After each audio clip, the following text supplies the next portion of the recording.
I'm Dr. Kate Walker. Welcome to Non-Scalable Systems and How They Can Get You in Trouble. Such a catchy title. I really wanted to get people's attention with this because as I get further along in the field and see more level one folks, brand new people in the field starting their private practice, I see lots and lots of, I'm going to call them bad habits that can turn into things that get you in trouble. And when I talk about scalable systems, I'm usually referring to those bad habits. So I'll give you kind of my favorite, which is the solo practitioner who is still texting their clients, right? They're still, they have a great communication. Maybe they're just starting out. They only have a few clients. Well, that would be an example of a non-scalable system that can get you in trouble.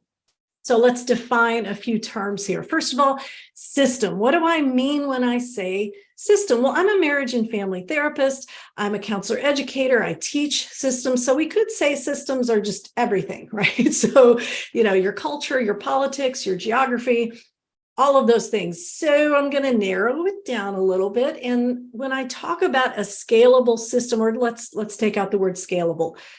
When I talk about a system for your business, this is something that is part of your business, like your business couldn't live without it.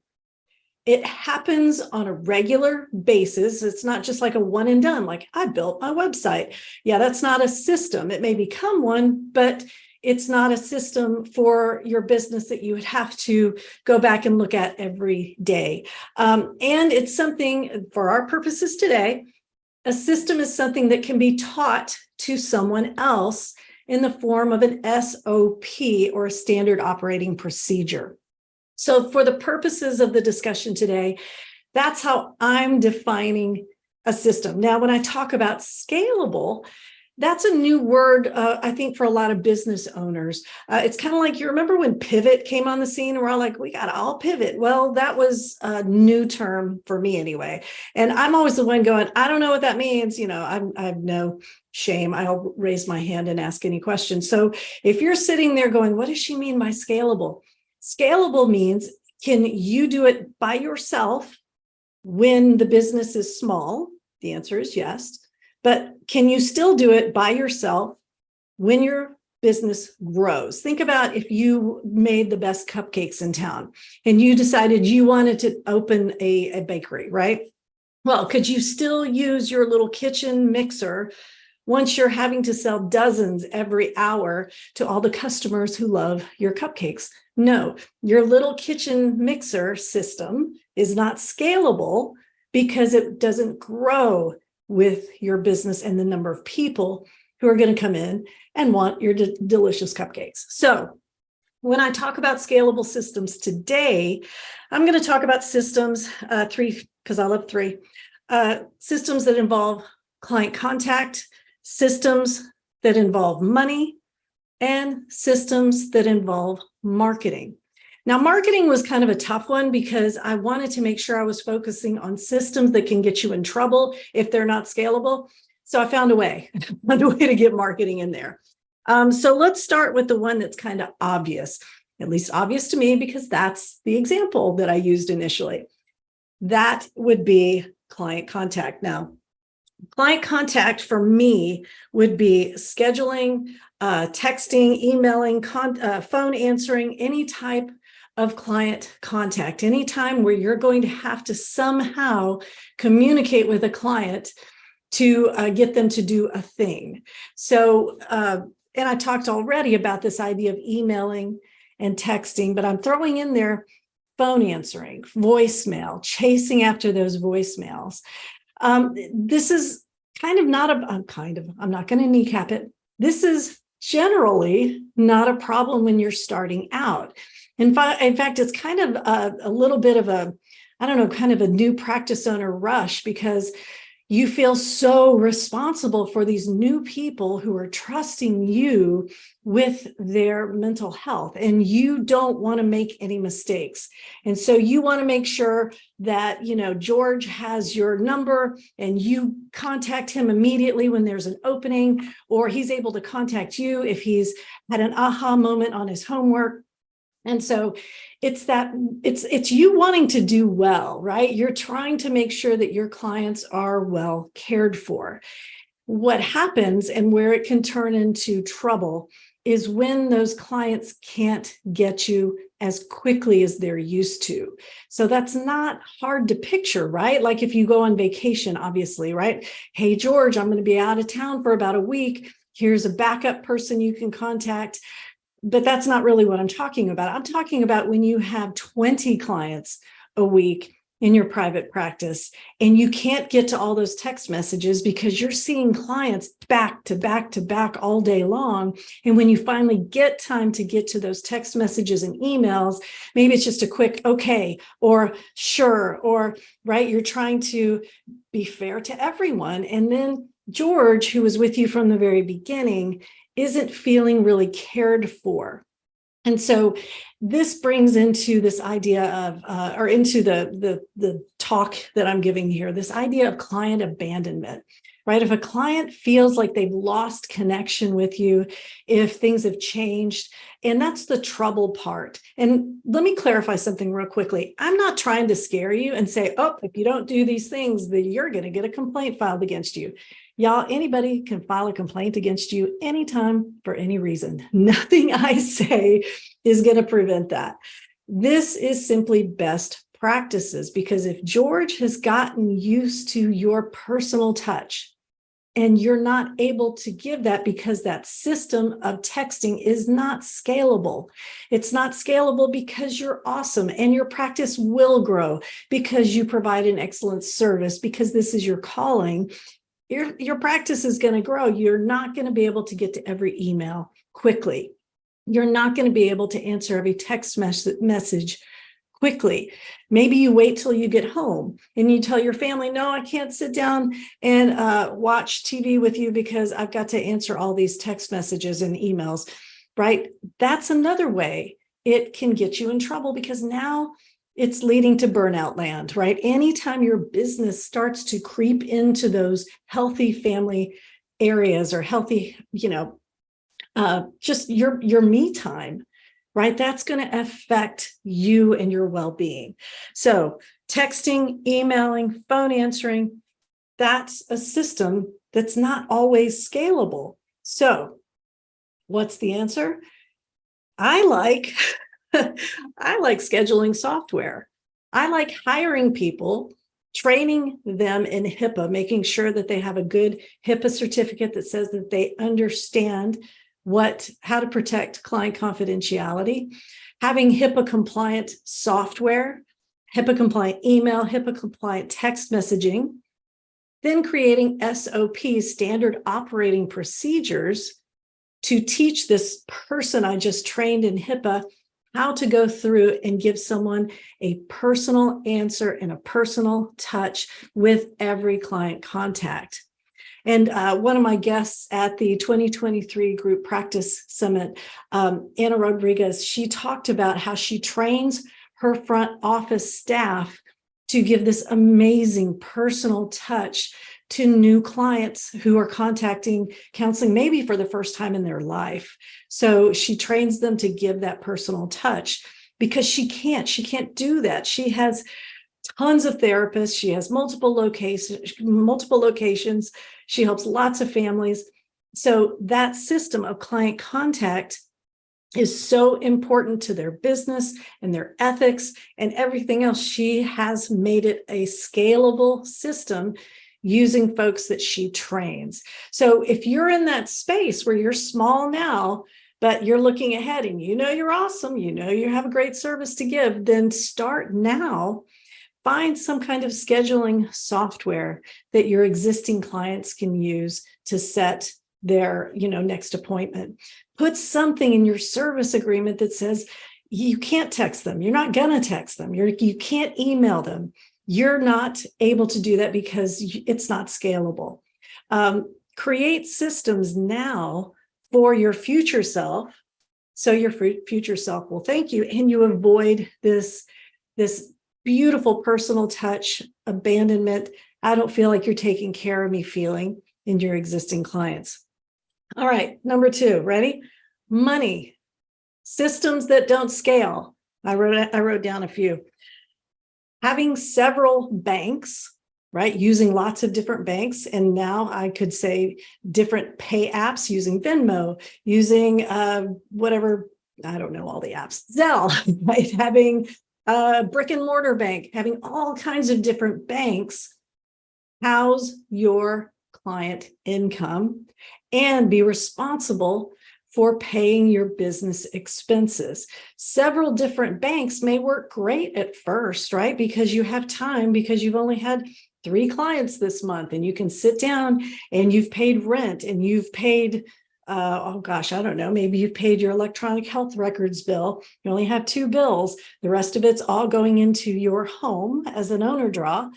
Pretty simple. You can have lots of ways to pay and get paid, but it's not scalable. Right? So a couple of things here, and I've talked about this before, making sure that you have one bank where you do your business banking. Now, you may have that attached to Zelle and Venmo and all kinds of different things. I know I do. I have everything attached. My business credit card is all attached to one bank account because of my other scalable system, which is my accounting software, right? I don't try to do it with a spreadsheet anymore. I don't sit and try to guess, okay, what can I write off, right? I have someone help me with that. So doing it all yourself is a great way to save money starting out, but it's not scalable because if you don't stay on top of your profit, then you won't know if you owe taxes. If you don't know if you owe taxes, you're going to get a big surprise when it comes to be April. And you're going to say, oh my gosh, I wish I had paid quarterly taxes. And then, okay, let's say you get your wish and you're paying quarterly taxes. Well, if you're still doing all of these bad habits, no accounting software, chasing down money in different banks, trying to hit print on different statements and reconcile everything, guess who's going to be avoiding their banking duties? Yeah, it's you. And then if you don't pay your taxes, y'all, that's trouble, right? Yes, there are level 1, 2, 3, 4, and 5 consequences for license issues, right? When you break a rule that has to do with your license. But folks, if you don't pay your taxes, you're going to jail, right? Or I'm not an attorney, I'm not a tax professional, but you got to pay your taxes. So doing things that are patchwork, right, may work at the beginning, but it is not a scalable system, and it will get you in trouble. All right, last one. This is the one I fit in because marketing, you know, if you're following the rules with marketing, and I'll give you an example, the one that came across my assistant's desk a couple of weeks ago, somebody who didn't list their license, right? And so we had to cite the rule about everybody has to list their license. I mean, I'm a PhD, right? So if I just said Kate Walker Ph.D, who knows what that means? I could have a PhD in kinesiology like Dr. Laura, right? But so I have to list my license, LPC LMFT Supervisor, with my degree of PhD in counselor education, right? So that marketing piece, yes, it does have a component that can get you in trouble, but that's not what I'm talking about. I'm talking about every single one of you who comes to private practice going, I've got to be on TikTok, or I've got to be on Instagram, or I have to blog. And then you start doing it and you're like, okay, is it working? I don't know if it's working. I still don't have a lot of clients. Okay, I'll write another blog. Okay, I'll do another reel. I'll do another TikTok dance or whatever you do. If you don't understand what the ROI is, the return on investment of these marketing strategies on social media, if you can't measure exactly the effect that it has on, remember we've talked about this before, the number of phone calls, the number of sales, the number of page views when you go into your Google Search Console. If you can't measure the impact on just, for example, those three things, which are, we call those KPIs, key performance indicators, then it's that disconnect is going to be very discouraging, right? I call it rocks off the Grand Canyon. It's like, okay, I'm going to write this 800-word blog and it's my heart and I'm going to pour.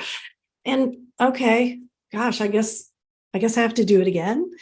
Y'all, back in the day, my first job was teaching K through 12 music, right? But I worked at an elementary school. So I taught kindergarten, first, second, third, fourth, fifth graders general music. That means I had 8 classes a day of all different grade levels. So I had to have 8 different lesson plans. And I was 24 years old. And I remember coming home at the end of the day going, holy moly, I've got to wake up and do this again tomorrow. And the next day, and the next day. Oh my goodness. That's how it can feel if you have a marketing strategy with no key performance indicators. So how can this get you in trouble? Well, it can lead to burnout. It can lead to feeling discouraged. It can lead to inconsistent marketing, which I guess isn't really getting you in trouble. But it's that same thing. My goal is to make sure you know how important you are and to make sure that you understand how important you are to your community. You're too important to lose to getting discouraged because your marketing feels like you're throwing rocks off the Grand Canyon. So how do you measure these things? One of the things that I've discovered, and in my own coaching mastermind group, this is the one I have for me personally, is something called pretty links, and it attaches to WordPress. It may attach to other types of websites, but in your back office, what you can do is you can create a pretty link, something super simple, and you can attach that pretty link to your different marketing efforts. So for example, on my podcast, I have my Kate Walker Training /podcast, and that's connected to the summer promotion that I'm offering on the Step It Up membership. So I can say, and I can tell, and I can count exactly how much business I'm getting, how many new members to the Step It Up community that I'm getting from my podcast. Same thing with my Instagram reels, same thing with my blogs. I also know how to go into my Google Search Console and look at the pages that are getting the most views, the most clicks, the most conversions. And I know how to go in and optimize those and design my future topics. Y'all know, if you're in the Step It Up membership in the Facebook group, and if you're on my email list, I send out a calendar at least 2 or 3 months of stuff ahead of time, because I'm always thinking 3 months ahead. I'm looking over here at my annual calendar posted on my wall, right? I can tell you what I'm going to be doing in September. I can tell you what I'm going to be doing in December, right? So all of that is because I took the time to measure the KPIs, because y'all, it can be discouraging. I've been discouraging. I can go back into my archives folder and see all the blogs that I've written. One, I wrote a book, right? I took all my blogs and created a book, but you know, I can't tell you that that was really satisfying. The book was, love the book. Gosh, why is the name of my book blanking me? My Next Steps, Create a Counseling Career You Love. But it can be so discouraging to have marketing day after marketing day, and you really don't know what's working. So will it get you in trouble? No. Of course, there are rules related to marketing, and I already mentioned those. But discouragement and burnout to me are trouble. If you quit because you're just like, this marketing thing doesn't work, I don't know how to do private practice, right? All of that to me is trouble. So as we review, I talked about client contact, making sure that system is scalable, money, making sure all those patchwork systems eventually go into something very streamlined that you can take your hands off of and let all the behind the scenes work take care of it. And then I talked about marketing, how to measure whether or not your marketing is actually translating to things you can measure, like page views, phone calls, sales, whatever it is that you're doing with your amazing business.